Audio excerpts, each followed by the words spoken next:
அமைதியான ஒரு கிராமத்தில் ஒரு பழமையான கோவில் இருந்தது.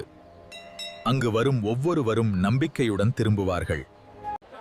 ஆனா அந்த கோவில் வாசல்லே ராமு என்ற ஒரு முதியவர் இருந்தார். பசு, பலவீனம், ஆனாலும் மனசு நிறைய நம்பிக்கை. ஒவ்வொரு நாளும் அவர் கண்களை மூடி, கடவுளே, இன்று என்னை நீ பார்த்துக்கோ என்று பிரார்த்திப்பார். ஒரு நாள் மழை கொட்டியது. யாரும் வரவில்லை. ராமு தனியாக குளிரில் நடுங்கினார். பசி அதிகமாகியது. அவர் மேலே பார்த்து, கடவுளே, இன்று என்னை மறந்துட்டீங்களா என்று மெதுவாக கேட்டார்.